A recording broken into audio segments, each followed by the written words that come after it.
মহিলা বন্দীরা তাদের আত্মীয় স্বজনের সাথে এই রুম দিয়ে সাক্ষাৎ করবে, দেখা সাক্ষাৎ করবে।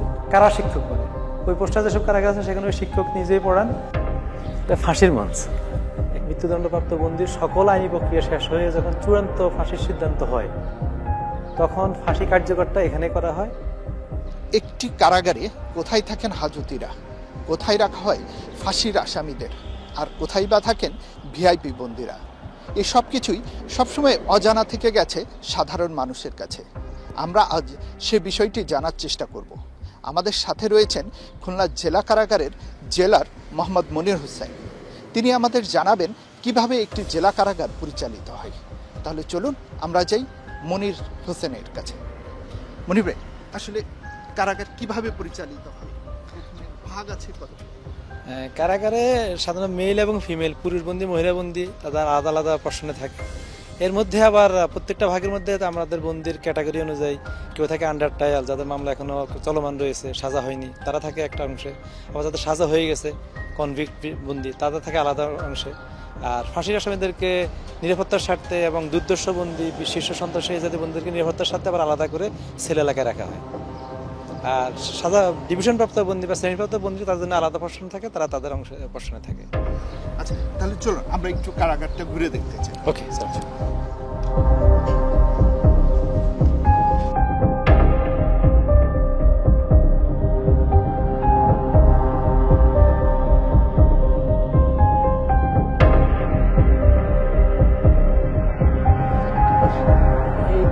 এটার নাম কেস টেবিল। এখানে সাধারণত প্রথম যখন বন্দীরা যেদিন প্রথম আসার পরের দিন সকালবেলা আমি এবং জেল সুপার স্যার আমরা বন্দীদের সাথে পরিচিত হই, তাদের সম্পর্কে জানি, তাদের নাম ঠিকানা যাচাই বাছাই করি, সঠিক বন্দী আসলো কিনা বা এক নামের পরিবর্তে অন্য কোনো বন্দী নিয়ে আসলো কিনা এগুলো আমরা যাচাই বাছাই করি। তাদের মামলার প্রকৃতি সম্পর্কে জানি, তাদের অপরাধ সম্পর্কে জানি এবং তাদেরকে আমরা মোটিভেশন কার্যক্রম করি। কারাগারে আসলে যাতে কেউ অনেকে প্রথমভাবে মানসিকভাবে অনেকে অসুস্থ হয়ে পড়ে, মানসিকভাবে দুর্বল হয়ে পড়ে, কারাগারে আসছে অনেকে তো আসে, একটা ভয় কাজ করে। আমরা তাদেরকে অতটুকু আশ্বস্ত করতে চাই যে এখানে ভয়ের কোনো জায়গা না, আপনি আসছেন সাময়িক সময়ের জন্য, একটা সিস্টেমে আইনের মাধ্যমে আসছেন, আবার আইনের মাধ্যমে আপনি বেরিয়ে যাবেন, এখানে হতাশ হওয়ার কিছু নাই, আপসেট হওয়ার কিছু নেই। এবং তাদেরকে মোটিভেশন করি। কারাগারের নিয়ম কানুন সম্পর্কে তাদেরকে আমরা ব্রিফ করি, কারাগারে সে কী করতে পারবে কী করতে পারবে না, কীভাবে তাকে এখানে চলতে হবে, এই নিয়ম কানুন সম্পর্কে আমরা তাদেরকে ব্রিফ করি। আর পাশাপাশি এছাড়া কারাগারে যদি কোনো বন্দী কোনো অপরাধ করে, যেমন কেউ মাদক খাইলো অথবা কারোর সাথে মারামারি করলো বা কারোর মালামাল চুরি করলো বা এই জাতীয় যেসব অপরাধগুলো হয়, এগুলো অপরাধগুলো হলে আমরা তাদেরও বিচার কারায় বিধি অনুযায়ী এখানে বসে আমরা করি। এজন্য এটাকে কেস টেবিল বলা হয়। আচ্ছা আচ্ছা, কেস টেবিল। এখানে যখন আসে তারপরে আপনারা কোথায় নিয়েছেন? এখানে আসার পরে আমরা তো তাদেরকে ভাগ করে ফেলি, কারা সাজাপ্রাপ্ত আর কারা আন্ডার ট্রায়াল। আন্ডার ট্রায়ালদের জন্য আলাদা থাকার ব্যবস্থা আছে, সাজাপ্রাপ্তের জন্য আলাদা ব্যবস্থা আছে। একইভাবে আপনার ফাঁসি বন্দীদের জন্য থাকার আলাদা ব্যবস্থা, ডিভিশনপ্রাপ্ত বন্দীদের জন্য আলাদা থাকার ব্যবস্থা আমরা ওইভাবে এখান থেকে ভাগ করে দিই। তার প্রকৃতি অনুযায়ী তাই কে কোথায় কোন বিল্ডিংয়ে থাকবে, কোন ভবনে থাকবে, কোন রুমে থাকবে সেটা আমরা এখান থেকে নির্ধারণ করে দিই, সে তারও নির্দিষ্ট রুমে চলে যাবে। আর যারা সাজাপ্রাপ্ত বন্দী তাদের সাজার ক্যাটাগরি এবং তাদের বাইরের পেশা, শিক্ষাগত যোগ্যতা এগুলো ক্যাটাগরি নির্ধারণ করে তাদের আমরা কাজ দিই। যে কাজের জন্য যে ক্যাপাবল তাকে সেই কাজটা দিই এবং সেই তার কাজের কর্মক্ষেত্রে চলে যায়।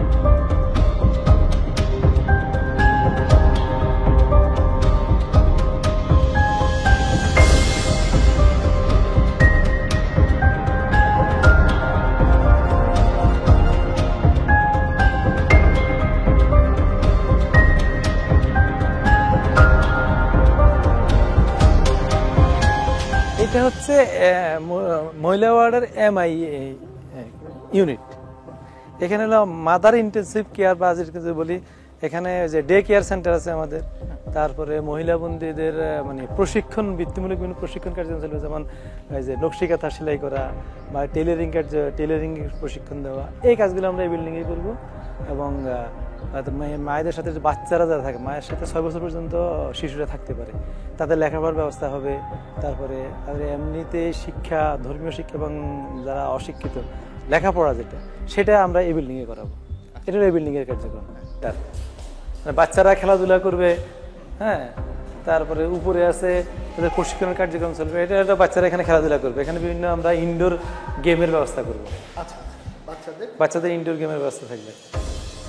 এখানে বিভিন্ন ইভেন্ট থাকবে ছোট, হ্যাঁ ছোট। এটা কয় হচ্ছে 0 থেকে 6 পর্যন্ত থাকতে পারে কারাগারে মায়ের সাথে। বাচ্চা কেয়ার জন্য আলাদা লোক থাকে না, কিন্তু তাদের লেখাপড়া শেখানোর জন্য বাহির থেকে একজন শিক্ষক আসে। এটা বিভিন্ন কারাগারে আছে। সাধারণত আমাদের একজন শিক্ষক থাকে, আমাদের অনেক কারাগারে আছে, সব কারাগারে নাই, অনেক কারাগারে আছে যে আমাদের একজন কারা শিক্ষক বলে। ওই পোস্টটা যেসব কারাগার আছে সেখানে ওই শিক্ষক নিজেই পড়ান। আবার যেসব কারাগারে ওই পোস্টটা নাই সেসব কারাগারে সমাজসেবা থেকে অনেক সময় শিক্ষক আসেন, অথবা ইসলামিক ফাউন্ডেশন থেকে তাদের একটা শিক্ষা কেন্দ্র চালু করেন তাদের সেখান থেকেও এই শিক্ষক এসে বাচ্চাদেরকে পড়ান এবং বাচ্চার মায়েদেরকেও এই আরবি শিক্ষা, ধর্মীয় শিক্ষা, এবং যারা বাংলা পারে না আমরা বাংলাও তাদেরকে শিক্ষা ব্যবস্থা দিই।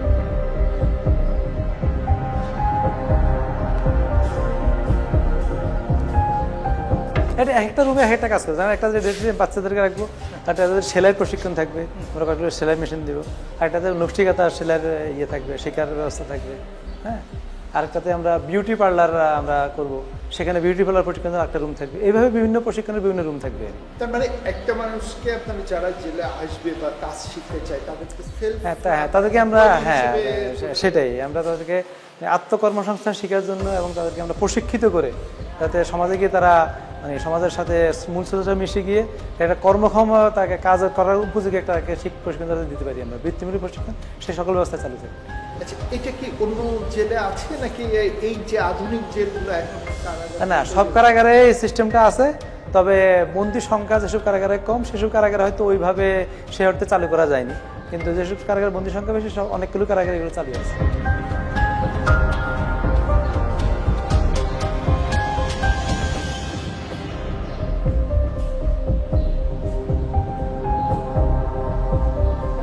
যেমন এই একটা কক্ষ, এখানে সাপোজ আমরা 5-6টা সেলাই মেশিন দিয়ে দিব, এখানে সেলাইয়ের কাজ শিখবে তারা। এভাবে এক একটা রুমে কক্ষের মধ্যে আমরা এক একটা আইটেম দিয়ে দিব। কোনো রুমে হয়তো সেলাই হবে, কোনো রুমে বিউটি পার্লারের কাজ শেখানো হবে, কোনো রুমে নকশিকাতার কাজ শেখানো হবে, কোনো রুমে লেখাপড়ার কাজ চলবে, ইত্যাদি ইত্যাদি। সারাদিনই এটা করবে, আবার সন্ধ্যায় বের হয়ে যাবে? সারাদিন তো আর করে না, আসলে হয়তো 2 ঘন্টা 3 ঘন্টা যতটুকু করানো যায়। এর জন্য কি বাইরের থেকে প্রশিক্ষক বা কোনো কিছু ট্রেনার? হ্যাঁ, এটা বিভিন্ন সময়ে বিশেষ করে সমাজসেবা অধিদপ্তর থেকে এবং যুব উন্নয়ন, সরকারি যুব উন্নয়ন থেকে প্রশিক্ষিত লোকজন এসে ট্রেনিং করে এখানে প্রশিক্ষণ দেয়।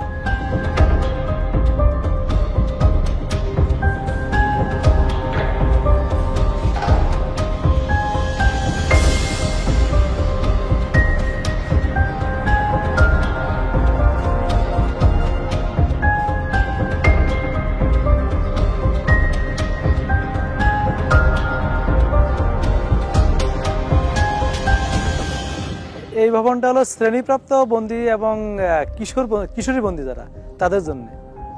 ডিভিশন প্রাপ্ত মহিলা যেসব বন্দীরা আসবে, যদি আসে, এবং যাদের কিশোরী বন্দী যাদের বয়স কম 18 প্লাস, কিন্তু 18 থেকে 21 বা 20 এর মধ্যে কম বয়সী যারা থাকবে তাদের জন্য এই বিল্ডিংটা। তাদেরকে আমরা অন্য বন্দীদের থেকে আলাদা করে রাখি। বন্দীর উপর নির্ভর করবে যে থাকার? হ্যাঁ, সেটা তো নির্ভর করবে, কিন্তু এমনি আইনগত একটা সিস্টেম আছে যে যেমন আমাদের ধারণ ক্ষমতা টোটাল কারাগারে 2000। সাধারণত যদি কোনো বন্দী অপরাধ করে থাকে তাদেরকে, এবং যদি ফাঁসির আশা কোনো বন্দী মহিলা বন্দী আসে, তো ফাঁসির বন্দীদেরকে আমরা নিরাপত্তার স্বার্থেই অন্যদেরকে একটু পৃথক করে রাখি। তো সেই জন্য সে জাতীয় বন্দীদেরকে আমরা এই ভবনে রাখবো। যেসব বন্দীরা বিচারাধীন বন্দী, তারা ওই বিল্ডিংগুলিতে আমরা যেটা রাখছি যে ডিভিশন প্রাপ্ত এবং কিশোরী বন্দী এবং দুর্দর্শ বা ফাঁসি আসামি বন্দীদেরকে বাদে অন্য যত বন্দী থাকবে, মহিলা বন্দী, সব বন্দী এই ভবনে থাকবে। কয়টার সময় এদেরকে রিলিজ দেন আর কয়টার সময় ইয়ে করে? আমাদের হিসাবটা হচ্ছে সূর্যোদয় এবং সূর্যাস্তের সাথে সম্পৃক্ত। সকালবেলা যখন সূর্যোদয়ের সাথে সাথে আমরা তাদেরকে রুমগুলো খুলে দিই, তারা দিনের স্বাভাবিক যে কাজকর্মগুলো করবে, বের হবে, এগুলো করবে। সন্ধ্যায় সূর্যাস্তের 1 ঘন্টা আগে তাদেরকে আমরা আবার রুমে পাঠিয়ে দিই। এই রুমের মধ্যেই ওরা সবকিছু, রুমের মধ্যে বাকি সময় সূর্যাস্তের 1 ঘন্টা আগে থেকে শুরু করে পরের দিন সকালবেলা সূর্যাস্ত পর্যন্ত তারা রুমের ভিতরেই থাকবে। সবকিছু রুমের ভিতরে হবে। কেউ যদি নামাজ পড়তে চায় সবাই রুমের ভিতরে, ওই ব্যবস্থা থাকে। এটা হলো মহিলা বন্দীদের সাক্ষাৎ কক্ষ। মহিলা বন্দীরা তাদের আত্মীয় স্বজনের সাথে এই রুম দিয়ে সাক্ষাৎ করবে, দেখা সাক্ষাৎ করবে। কোথা থেকে আসবে? ওখান থেকে এসে হ্যাঁ, ওই যে মহিলা কক্ষ, এখানে মহিলা ওয়ার্ড, এখান থেকে এদিক দিয়ে আসবেন, এবার তাদের আত্মীয়স্বজনরা ওই পাশে বাইক সাইড দিয়ে আসবেন, মাঝখানে গ্রিল আছে, দুই পাশ থেকে তারা কথা বলবেন। সপ্তাহে বা মাসে? এটা হলো মানে 15 দিনে একদিন, 15 দিন পর পর দেখা করতে পারবেন। মাসে 2 বার? মাসে 2 বার দেখা করার একসাথে। মানে একই সাথে অনেকেই কথা বলে। এটা নির্ভর করবে কতজনের সাক্ষাৎ আসছে বা আজকে কতজন সাক্ষাৎ পাইতে পারে, তাদের উপর নির্ভর। একসাথে যদি 5 জনের সাক্ষাৎ আসে 5 জন করবে, আর যদি শুধু একজনের সাক্ষাৎ আসলো সে একাই এসে করবে। কেউ যারা সাক্ষাৎ করতে আসবে তারা আবেদন করে। সাক্ষাৎ তো অনেকে করতে আসতে পারে, কিন্তু সবাই যারা সাক্ষাৎ পায় না, তাদের সাক্ষাৎ করতে পারবে তার মা বাবা, ভাই বোন, তারপরে ছেলে মেয়ে, স্বামী স্ত্রী, এরা সাক্ষাৎ করতে পারে। তো কে আসবে আমরা তো জানি না, যিনি আসবেন উনি এসে আবেদন করবেন। আবেদন করার পরে আমরা আমাদের রেজিস্টার আছে, রেজিস্টারে চেক করি, তার হিস্ট্রি টিকেট আছে, বন্দির হিস্ট্রি রেকর্ড থাকে, সে সর্বশেষ কবে সাক্ষাৎ করছে সেখান থেকে আমরা 15 দিন হিসাব করি। যদি 15 দিন হয় এবং যারা সাক্ষাৎ পাওয়ার যোগ্য তারা যদি আসে তাহলে আমরা সাক্ষাৎ করিয়ে দিই। আর যদি 15 দিন না হয় অথবা যারা সাক্ষাৎ প্রার্থী করতে পারে না ওরকমকে আসলে আমরা ফেরত দিয়ে দিই, জানিয়ে দিই যে না, আপনার সাক্ষাৎ এটা হবে না। আর অদূর ভবিষ্যতে আমাদের পরিকল্পনা হচ্ছে এটাকে ডিজিটালাইজ করা, মানে এখানে কেউ আসতে হবে না, ওই অ্যাপসের মাধ্যমেই তার আত্মীয়স্বজন বাসা থেকে জানতে পারবে তার কবে সাক্ষাৎ সর্বশেষ হয়েছে এবং পরবর্তী নেক্সট সাক্ষাৎ কবে হবে, তারিখ কবে, এটা তারা অটোমেটিক বাসা থেকে জানতে পারবে। মোবাইল চালু হয়েছে করোনার সময় থেকে। 2020 সালে যখন করোনায় দেখা সাক্ষাৎ, মানুষের মুভমেন্ট বন্ধ হয়ে গেল, তখন বন্দীদের তারা আত্মীয়স্বজনের খোঁজখবর পাচ্ছে না, জানতে পারতেছে না, তখন সরকার এই টেলিফোন সিস্টেমটা চালু করলো। তো সেটা এখনো কন্টিনিউ, যদিও এখন সাক্ষাৎটাও চালু হয়েছে, পাশাপাশি মোবাইলটা এখনো চলমান আছে। এবং মোবাইলটাকে অলরেডি কয়েকটা কারাগারে করা হয়েছে, সকল কারাগারে করা হবে, এটা ডিজিটালাইজড করা হবে। লাইব্রেরি ভবন, এখানে আমাদের লাইব্রেরি থাকবে, লাইব্রেরিতে পর্যাপ্ত বই থাকবে, বন্দীরা দিনের বেলায় এসে এখানে লেখাপড়া করবে। আর এখান থেকে চাইলে তারা বই নিয়ে তাদের যে রুমে থাকে সেই রুমে নিয়েও তারা পড়তে পারবে এবং নির্দিষ্ট সময় পরে বইটা আমাদের লাইব্রেরিতে জমা দিয়ে দেবে। এন্ট্রি কি থাকবে, মানে এখানে লাইব্রেরিয়ান বা ইয়ে থাকবে, তারা কি এন্ট্রি করবে? হ্যাঁ, এন্ট্রি করবে। লাইব্রেরি এবং লেখাপড়া, যারা লেখাপড়া জানে না তাদেরকে আমরা লেখাপড়া শেখাবো, যারা ধর্মীয় শিক্ষা জানে না, কোরআন পড়তে পারে তাদেরকে কোরআন শরীফ শিক্ষা দেবো, সবগুলো এখানে চলবে। পরীক্ষা দেওয়ার জন্য আদালতের পারমিশন নিতে হয়। আদালত থেকে পারমিশন আসলে তখন আমরা সংশ্লিষ্ট মানে শিক্ষা প্রতিষ্ঠান যে কেন্দ্রে পরীক্ষা, সেই কেন্দ্রের কেন্দ্র সচিবকে এবং সংশ্লিষ্ট বোর্ডকে অবহিত করি আদালত আদেশ আছে পরীক্ষা নেওয়ার জন্য। তখন ওনারা পরীক্ষার ব্যবস্থা নেয়, আমরা যা শুধু মানে বন্দীটাকে তাদের সামনে উপস্থাপন করি। ওই ওনারা সেন্টার থেকে পুলিশ পাহারা দিয়ে তারা প্রশ্নপত্র নিয়ে আসে, একজন টিচার আসেন, উনি তাদের সিস্টেমে পরীক্ষা নেন, আমরা যা শুধু বন্দীটাকে তাদের সামনে উপস্থাপন করি। সেটা কোথায় বসে পরীক্ষা? সেটা অফিস কক্ষে। অফিস কক্ষে, কারণ ওনাদের তো ভিতরে আসার সুযোগ নেই, ওই বাইরের টিচার তো ভিতরে আসতে পারবে না, সেজন্য অফিস কক্ষে নিয়ে যায় বন্দীকে, অফিস কক্ষে বসে বন্দি পরীক্ষা দিবে। এবং অফিস কক্ষে আমাদের সেরকম ব্যবস্থা আছে। একই রকম ধরেন 2টা থেকে লেখাপড়া করবে, একটা 2টাতে বাংলা শিখাবো, 2টাতে একটাতে আরবি কোরআন শরীফ শিখাবো, ক্লাস 1, 2, 3 থাকবে। আর এলো আরবি 1 বা 2টা ক্লাস থাকবে কোরআন শিক্ষার জন্য, ধর্মীয় শিক্ষার জন্য। এটা কি মানে সব বয়সীদের জন্য? সব বয়সীদের জন্য, যারা শিক্ষা, যারা আগ্রহী। চাতুর একজনে বলছে, মা বাবা লাখ লাখ টাকা খরচ করে লেখাপড়া শিখাতে পারেনি, আর জেলা সব নাকি আমরা শিখাইবে। চিন্তা করে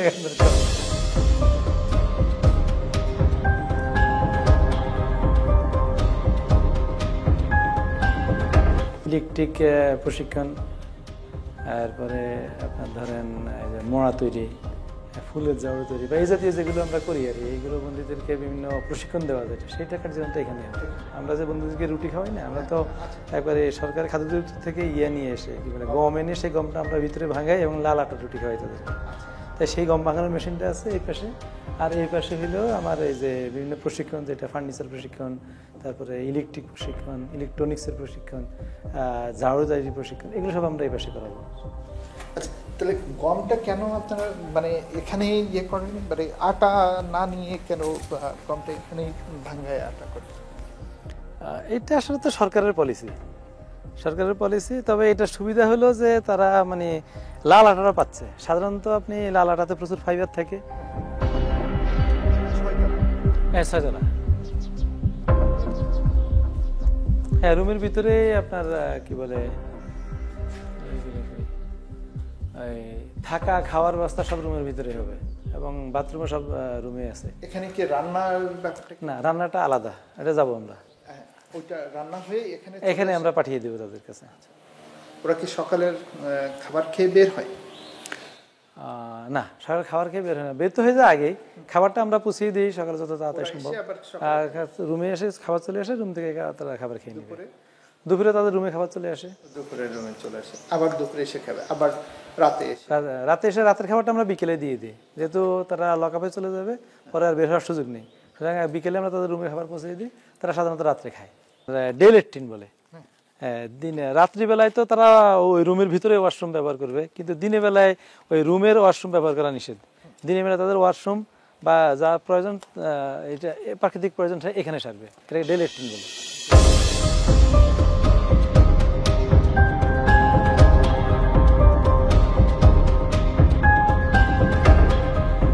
পুকুরের প্রধান সুবিধা হচ্ছে তো মাছ চাষ। মাছ চাষ করে বন্ধুদেরকে মাছ খাওয়ানো যাবে, এটা বন্ধুদের আমিষের অতিরিক্ত একটা সোর্স তৈরি হলো। এর পাশাপাশি বাংলাদেশ তো দুর্যোগ প্রবণ দেশ, এখানে অনেক সময় বড় ধরনের ঘূর্ণিঝড় বা নিম্নচাপ হয়, তো সেক্ষেত্রে অনেক সময় বিদ্যুৎ বিভ্রাট হয়, 3-4 দিন বিদ্যুৎ থাকে না। বিদ্যুৎ না থাকলে পানির সাপ্লাই বন্ধ হয়ে যায়, তখন বন্ধুদের দৈনন্দিন যে কার্যক্রম, বাথরুম করা, গোসল করা, এ জাতীয় প্রয়োজনে পানি ছাড়া তো চলা সম্ভব না, সেটা তাহলে এই পুকুরের পানিটা আমরা ইউজ করতে পারি। আরেকটা বড় সুবিধা হলো, যদি কখনো অগ্নি দুর্ঘটনা ঘটে, তখন অগ্নি নিবারণের জন্য তো পানির প্রয়োজন, পানি ছাড়া তো আগুন নিবানো যাবে না, পানির সোর্স অনেক সময় পাওয়া যায় না। ফায়ার সার্ভিস তখন পানি না থাকার কারণে সমস্যা হয়ে পড়ে যায়, তো এটা পানির সোর্স হিসেবে আমাদের পুকুরটা আমাদেরকে সাপোর্ট দিবে। সব কারাগারে নাই, তবে অনেক কারাগারে পুকুরের ব্যবস্থা আছে। এটা আসলে নির্ভর করে কারাগারের জমি কতটুকু, এরিয়া কতটুকু, সেটার উপর নির্ভর করে। এটা হলো আন্ডার টাইল 1 হাজতি বন্দীদের জন্য 3টা বিল্ডিং, এর মধ্যে এক নম্বর বিল্ডিং হলো এটা। এখানে সাজা মানে যাতে হাজতি বন্দী, যারা এখনো সাজা হয়নি, বিচারাধীন বন্দী, তারা থাকবে এই ভবনে। এদের মধ্যে আমরা আবার বিভিন্ন ভাগ করবো, মাদকদেরকে আলাদা রাখবো, বড় ডাকাতি মামলা আলাদা রাখবো, মার্ডার মামলা আলাদা রাখবো, এটা আমরা তারা ভাগ করে দিব। সবার পরিচয় হবে, তারা এলো বিচারাধীন বন্দী। ওপেন ফ্লোর থাকবে, ফ্লোরের মধ্যে তারা কম্বল বিছিয়ে এনে ঘুমাবে। আপনারা যখন একজন হাজতি আসে তখন আপনারা কি কি তাকে দেন? তাকে আমরা 2টা কম্বল, একটা বালিশ আর থালা বাটি দিই, এটাই আমরা তাকে সরবরাহ করবো। আচ্ছা, ওই মানে একটা কম্বল সে গায়ে দিবে আর একটা বিছাবে। হ্যাঁ, আর মানে শীতের সময় বা গরমের সময় এমনি অন্য কোনো ফ্যাসিলিটি? শীতের সময় যদি শীতের তীব্রতা বুঝে আমরা অনেক সময় কম্বল বাড়িয়ে দিই, গরম সাথে প্রয়োজন হয় না, গরম সাথে পর্যাপ্ত ফ্যান আছে, এবং আমাদের বিদ্যুৎ, যেহেতু বিদ্যুতের বিভ্রাট খুব কমই হয় কারাগারে, যেটা ডাবল সোর্স থাকে আমাদের বিদ্যুতের। আর শীতের সময় প্রয়োজন মতো আমরা কম্বল যা লাগে, বয়স্ক লোকদের একটু বেশি কম্বল লাগে, অথবা অনেক সময় শীতের তীব্রতা বেশি করে যখন শৈত্যপ্রবাহ চলে তখন একটু বেশি কম্বল বাড়িয়ে দিতে হয়, আমাদের পর্যাপ্ত কম্বল থাকে, আমরা দিয়ে দিই। এই একটা রুমে কতজন থাকতে পারে বা আপনারা রাখেন অবস্থা দেখতে?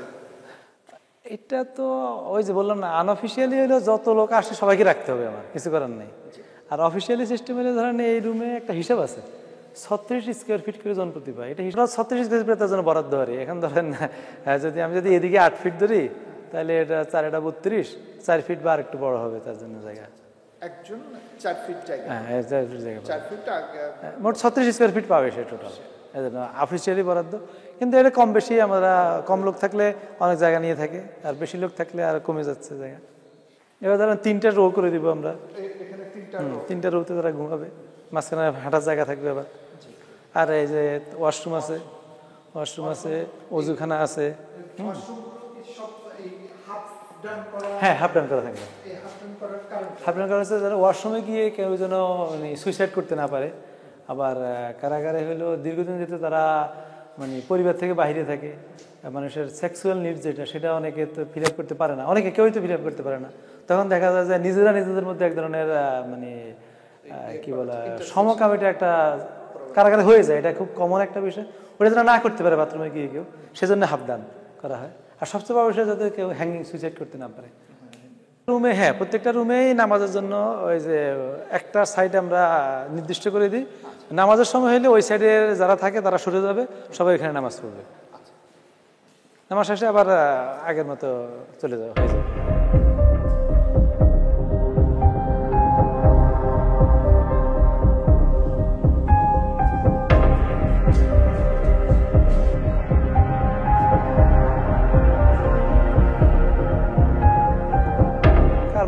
প্রকৃতি কিরকম আমরা আলাদা করে ফেলবো। মার্ডার মামলার লোকদেরকে আলাদা রাখবো, আবার ডাকাতি মামলার লোকদেরকে আলাদা রাখবো, মাদক মামলার লোকদেরকে আলাদা রাখবো। আমরা নির্ধারণ করে দেবো কোন রুমে কাদেরকে রাখবো। সেটা মানে এক রুমে একসাথে এক অপরাধের আসামির সাথে অন্য অপরাধের আসামিটা থাকবে না, সেটা আমরা ওইভাবে ভাগ করে দেবো। এভাবে ভাগ করা হয়। এটাকে লক আপ, বন্দীরা যখন ভিতরে থাকবে, ভিতরে থাকার পর তাদেরকে আত্ম করে রাখতে হবে।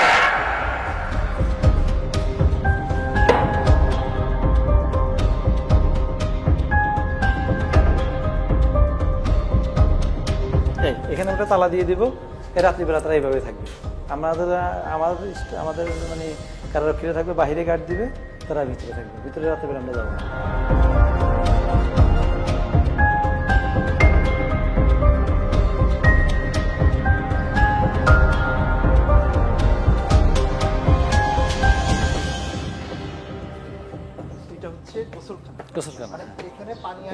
হ্যাঁ, এখানে পানি আসবে, দিনের বেলায় বন্দীরা এখানে গোসল করবে। এইভাবে পানি আসবে, এখানে তারা গোসল করবে। সাজাপ্রাপ্ত বন্দীদেরকে তো সরকারিভাবে কাপড় দেওয়া হয়, তাদেরকে আমরা 2টা ট্রাউজার, 2টা জামা এবং 2টা গামছা দিব। আর হাজতি বন্দীদের জন্য তারা বাইরের পোশাক ইউজ করবে। এর ব্যাপারে খুব বেশি বিধিনিষেধ নাই, তবে একেবারে অস্বাভাবিক বেশি যেন না হয় সে বিষয়টা আমরা খেয়াল রাখি। মানুষের যতটুকু প্রয়োজন রাখা ততটুকু রাখার অনুমতি। এটা কি বিল্ডিং? এটা সাজাপ্রাপ্ত বন্দীদের জন্য ভবন। যারা বিভিন্ন মামলায় সাজাপ্রাপ্ত হয়, বিভিন্ন মেয়াদে সাজা দেওয়া হয়, তাদেরকে আমরা এই ভবনে রাখবো। এই ভবনের স্ট্রাকচার আর অন্য ভবনের স্ট্রাকচার একই, যা শুধু সাজাপ্রাপ্ত বন্দীদেরকে আলাদা করে রাখতে হয়, যেন তাদের জন্য আলাদা করে একটা ভবন তৈরি করা হয়েছে।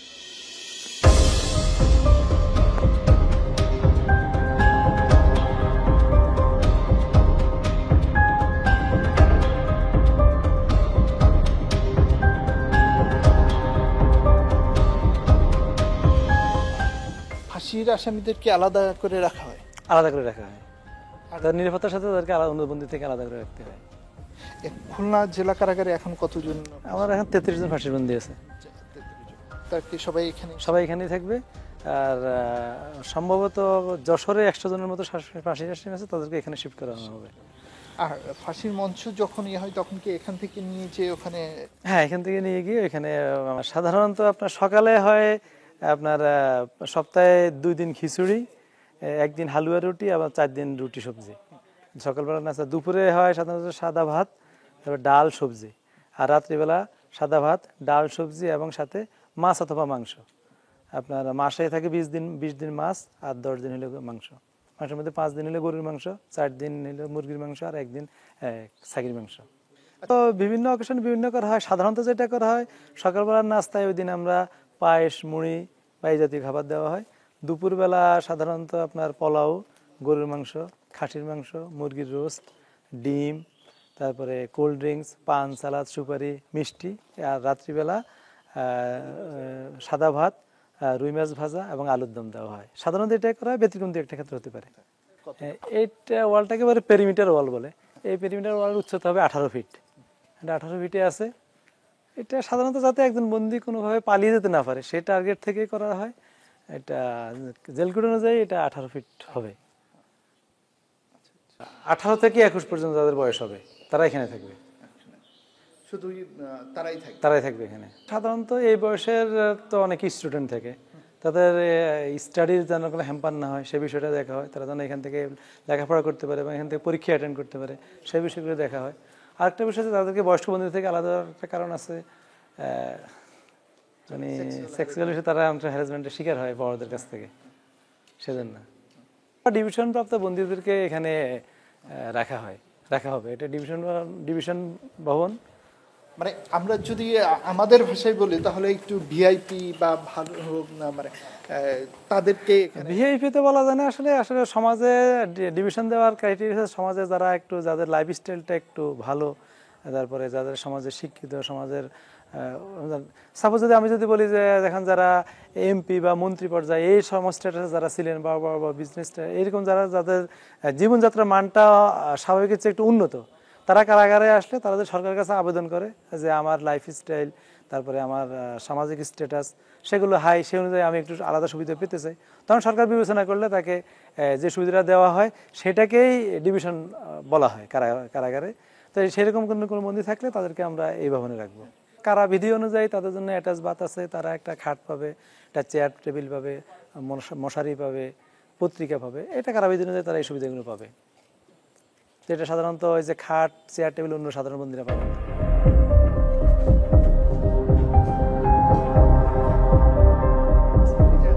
এটা হলো পুরুষ বন্দীদের সাক্ষাৎ কক্ষ। পুরুষ বন্দীরা তাদের আত্মীয় স্বজনের সাথে এখানে এই রুমে সাক্ষাৎ করবে। ওরা এই পাশ দিয়ে চলে আসবে? হ্যাঁ, এই পাশ দিয়ে তারা আসবেন, হ্যাঁ ভিতরে যাবেন, আর তাদের আত্মীয় স্বজন বাইরের পাশ থেকে আসবে। এখানে করবে, এখান থেকেই কথা হবে। হ্যাঁ, এই ডিসটেন্স ওরা ওই পাশ দিয়ে কথা বলবে। হ্যাঁ, এই যে বন্দীরা এই পাশে থাকবে, বন্দীর আত্মীয় স্বজনরা ওই পাশে থাকবে, এখান দিয়ে তারা কথা বলবে। মাঝখানে আবার একটা 2 ফুটের না না, এটা আসলে হলো কি, এটা হলো কখনো অনেক সময় ধুলোবালি পড়ে, ময়লা পড়ে, পরিষ্কার করার জন্য এটা রাখা হয়েছে। এটা কিন্তু এর অংশ না, এটা লাগানোই থাকবে। এটা এইভাবে ওরা ওখান থেকে কিছু দিতে পারে, সেটার জন্য সরাসরি না আসে, এটাও কি? হ্যাঁ, এটা একটু যাতে কোনো কিছু দিতে না পারে, এটা গ্যাপ সবসময় থাকে, কিন্তু সব জায়গায় এরকম ফাঁকা থাকে। কিন্তু এখানে একটা সুবিধা হয়েছে কি, যেটা হলো এই দরজা রাখছে, অন্য কারাগারে দরজা থাকে না, এখানে অনেক ময়লা হয়ে থাকে, আমরা পরিষ্কার করতে পারি না। তো এখানে সুবিধাটা ভালো একটা সিদ্ধান্ত হয়েছে এটা, তো এটা রাখছে। এটা আমরা এবার লাগানো থাকবে, আর এইভাবে এবার লাগানো থাকবে। আমরা যখন ময়লা হয়ে যাবে তখন এটা খুলে ময়লাটা পরিষ্কার করে দিতে পারবো। এখান থেকে তারা বন্ধু তাদের আত্মীয় স্বজনের সাথে কথা বলবে। একজন কত সময় করে কথা বলবে? একজন 10 মিনিট, ক্ষেত্রে বেশি 15 মিনিট পর্যন্ত কথা বলতে পারবে। আচ্ছা, আরেকটা জিনিস সবসময় দেখা যায় যে একটা বন্দির বাবা বা মা মারা গেলে বা স্ত্রী বা মানে কাছের কেউ মারা গেলে আপনারা প্যারোলে মুক্তি পাই, সেটা কিভাবে আপনারা? প্যারোলে মুক্তি দেওয়ার অথরিটি হলো জেলা ম্যাজিস্ট্রেট। তারা তাদের আত্মীয় স্বজন জেলা ম্যাজিস্ট্রেটের কাছে আবেদন করবে। জেলা ম্যাজিস্ট্রেট যদি অনুমোদন দেন তখন পুলিশ আসে, আমরা পুলিশের কাছে তাকে বুঝিয়ে দিই প্যারোলে মুক্তির জন্য। নির্দিষ্ট সময়ের পরে পুলিশ আবার আমাদেরকে এসে তা বুঝিয়ে দিয়ে যায়। এটা কত সময় হতে পারে বা কত? এটা জেলা ম্যাজিস্ট্রেটের উপর নির্ভর করবেন, উনি কতটুকু সময় দিবেন, সম্পূর্ণ জেলা ম্যাজিস্ট্রেটের এখতিয়ার। সাধারণত বন্দির বাড়ির দূরত্ব অনুযায়ী সময়টা সম্ভবত হিসাব করা হয়। এরা রাত থাকতে পারে না, দিনে দিনে আবার ফেরত চলে আসতে হয়। জেলা ম্যাজিস্ট্রেট নির্দিষ্ট টাইম নির্দিষ্ট করে দেন, কোন সময় থেকে কোন পর্যন্ত প্যারোলে মুক্তি থাকবে, টাইম নির্দিষ্ট করে দেওয়া হয়। কারা কারা এই প্যারোলে? এটা সব বন্দিরাই পেতে পারেন। এটা নির্ভর করবে জেলা ম্যাজিস্ট্রেটের উপর, উনি কাকে পারমিশন দিবেন কি দিবেন না। এটা আমাদের কোনো এখানে কোনো ইয়ে নাই যে জেলা ম্যাজিস্ট্রেটের কাছ থেকে পারমিশন পাইলে আমরা বন্দিকে পুলিশের কাছে বুঝিয়ে দিই। কতজন ডক্টর আপনাদের আছেন? আমাদের এখন তো 3 জন আছেন। এটা থেকে রোগীরা এখানে থাকতে পারে?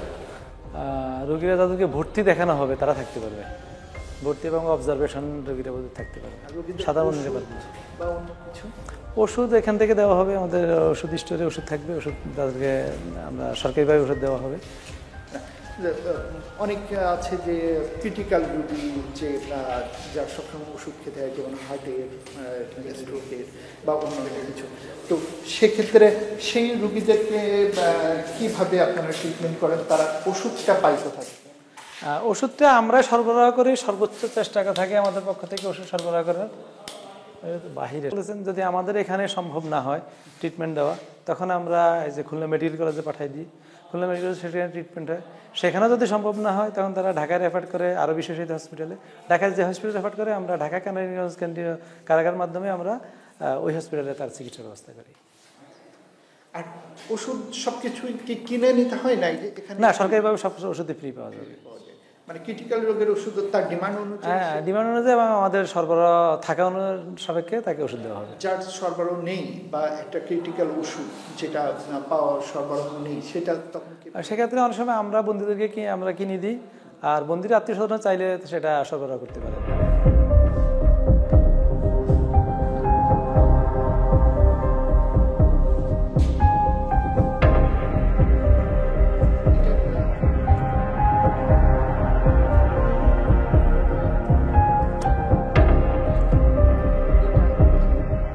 এটা ফাঁসির মঞ্চ। মৃত্যুদণ্ডপ্রাপ্ত বন্দীর সকল আইনি প্রক্রিয়া শেষ হয়ে যখন চূড়ান্ত ফাঁসির সিদ্ধান্ত হয়, তখন ফাঁসি কার্যকরটা এখানে করা হয়। আর কার্যকরের সিস্টেমটা হলো যে একটা নির্দিষ্ট সময় যেদিন ডেট ফিক্সড করা হয়, ওই টাইমে সরকারের স্থানীয় প্রতিনিধি, বিজ্ঞ জেলা ম্যাজিস্ট্রেট, তারপরে সিভিল সার্জনের প্রতিনিধি, পুলিশ সুপারের প্রতিনিধি এবং আমাদের কারা কর্তৃপক্ষের প্রতিনিধিরা উপস্থিত থাকেন। যার ফাঁসি কার্যকর হবে তার ওই দিন তাদের আত্মীয় স্বজনকে খবর দেওয়া হয়, তারা এসে দেখা সাক্ষাৎ করে যান এবং তার বিশেষ কোনো ইচ্ছা থাকলে, যেটা পূরণযোগ্য কোনো শেষ ইচ্ছা থাকলে সেটা পূরণ করা হয়। এর পরবর্তীতে ফাঁসির নির্দিষ্ট সময়ের কিছুক্ষণ আগে আমাদের কারা মসজিদের ইমাম সাহেব আসেন, তাকে তওবা পড়ান, গোসল করান, তওবা পড়ান এবং এর পরবর্তীতে তাকে ফাঁসির যে পোশাক পরে ফাঁসি কার্যকর হবে সে পোশাকটা পরানো হয় এবং তার রুম থেকে তো 5-10 মিনিট আগে তাকে মুখে ক্যাপ পরিয়ে, মুখ ঢেকে ক্যাপ পরিয়ে তাকে এখানে নিয়ে আসা হয়। নিয়ে আসার পরে এই যে দুইটা দেওয়া, এখানে একসাথে এই মঞ্চটাতে দুইটা ফাঁসি একসাথে কার্যকর করার ব্যবস্থা আছে। তো এই যে পাঠাতনের উপরে বন্দীকে দাঁড়া করানো হবে, দাঁড়া করানোর পরে আর গলায় রশিটা লাগানো হবে। রশি লাগানোর পরে সেখান থেকে কিছু দেখতে পায় না, কিন্তু তার মুখ ঢাকা আছে। রশি লাগানোর পরে এই জেল সুপার মহোদয়ের হাতে একটা লাল রুমাল থাকে, মানে অন্যান্য উপস্থিত সবার কনসার্নের পরে চূড়ান্ত সিদ্ধান্ত যখন হবে, তখন সিগন্যাল হিসাবে জেল সুপার সাহেব ওই লাল রুমালটা হাত থেকে ছেড়ে দেন। তখন যে জল্লাদ থাকে সে বুঝতে পারে যে হ্যাঁ, ফাঁসি কার্যকরের নির্দেশ দেওয়া হয়েছে। তখন সে ওই যে হাতলটা টান দিবেন, হ্যাঁ, হাতলটা টান দিলেই এই পাতারন্ত্র সরে যাবে আর বন্দি ঝুলে পড়বে। সাধারণত কত সময় লাগে? 20 থেকে 30 মিনিট ঝুলে রাখতে হয়। এরপরে সিভিল সার্জন বা তার প্রতিনিধি থাকেন, উনি চেক করেন যে মৃত্যু হয়েছে কিনা। মৃত্যু চেক করার পরে রিপোর্ট দেন, মৃত্যু হয়ে গেলে তখন ইয়ে থেকে নামানো হয়, রশি থেকে নামানো হয়। নামায় অন্যান্য যে প্রক্রিয়াগুলো আছে সেগুলো শেষ করে তারপরে লাশ তাদের আত্মীয় স্বজন বা যেভাবে করা দরকার যেখানে যাবে সেখানে ব্যবস্থা পাঠিয়ে দেওয়া হয়। কারাগার নিয়ে মানুষের আগ্রহের শেষ নেই, তাই আমরা দেখানোর চেষ্টা করেছি একটি কারাগার কিভাবে পরিচালিত হয়। কারাগার শুধু বন্দীদের শাস্তি দেওয়ার জন্যই তৈরি হয়নি, বন্দীরা যাতে এখান থেকে বেরিয়ে স্বাভাবিক জীবনে ফিরতে পারেন তার একটা ব্যবস্থা রাখা হয়েছে কারাগারে। শেখ আল এহসান, যমুনা নিউজ, খুলনা।